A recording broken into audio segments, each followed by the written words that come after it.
Bienvenue sur Afrique Sport pour la matinale du lundi 3 janvier 2022 que nous débutons au Cameroun. André Zambo Anguissa va disputer sa deuxième Coupe d'Afrique des Nations avec le Cameroun dans quelques jours et pour lui, un seul objectif est dans le viseur.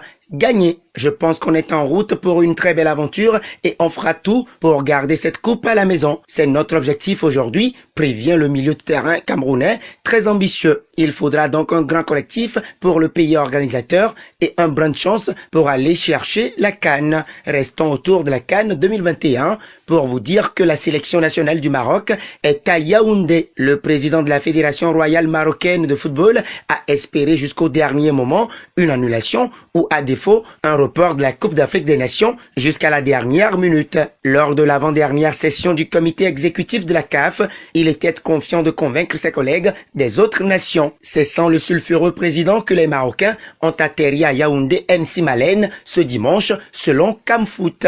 Un passage au Maroc désormais. Des contacts seraient actuellement en cours entre la direction du Raja de Casablanca et plusieurs coachs dont l'entraîneur tunisien Fawzi Benzarti et le technicien marocain Tarek Sektiwi. Marc Wilmots n'est quant à lui plus en odeur de sainteté avec la direction du club, explique le 360 degrés sport. Marc Wilmots vivrait ces dernières heures à la tête du banc rajaoui, à en croire le média en ligne. L'ex-international belge aurait failli à sa mission de redresser le Raja après la multiplication des mauvais résultats en Botola, dans le match nul concédé jeudi dernier face au Maghreb de Fès. Le principal intéressé est quant à lui sûr de son travail et aurait réclamé une deuxième chance à la direction du club. Toujours au Maroc, Simon Mzouva, attaquant tanzanien du Wydad de Casablanca, a saisi la chambre des litiges de la FIFA pour réclamer sa prime de signature qu'il n'a toujours pas perçue. Les dirigeants du WAC se disent étonnés par le geste du joueur qui a quitté le Maroc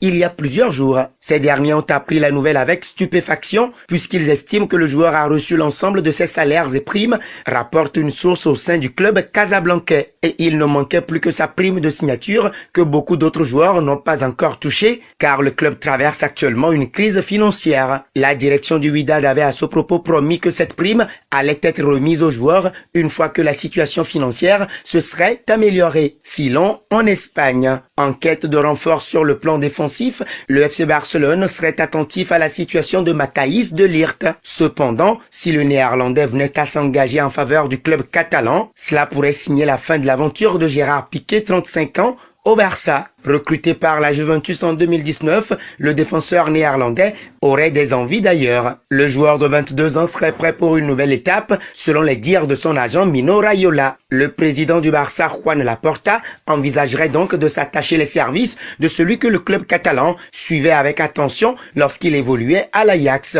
Une arrivée qui pourrait avoir d'importantes conséquences en interne. Selon les informations d'El Nacional, si le FC Barcelone recrute Matthijs de Ligt, l'avenir de Gérard Piqué deviendrait très incertain au sein du club catalan. Passons en France.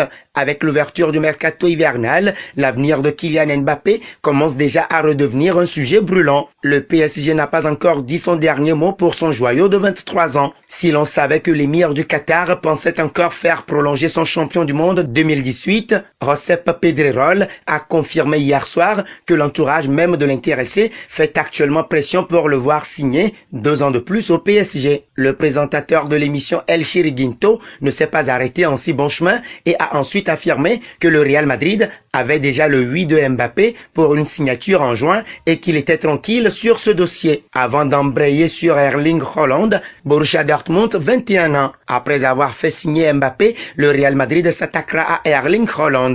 Au club, on a fait savoir que ce dernier serait enchanté de venir, mais la priorité numéro 1 reste Mbappé. Un bon aux côtés de Lionel Messi et c'est là que nous allons terminer. Positif au Covid-19, le septuple ballon d'or est positif pour le match du PSG contre Vannes ce lundi pour les 16e de finale de la Coupe de France. Dans un communiqué publié dimanche, le PSG a confirmé que l'attaquant de 34 ans a récemment été positif au Covid-19. L'ancien du FC Barcelone est donc en isolement. Toutefois, la presse argentine estime que la Pulga pourrait signer son retour plus tôt que prévu à Paris et est même espéré pour le choc contre Lyon. L'ancien Barcelonais ne compte qu'un but et 5 assists en 11 rencontres de championnat. Un bilan encore en deçà des attentes attentes des supporters du PSG. Les Parisiens se rendent au Groupama Stadium dimanche pour le choc de la 20e journée.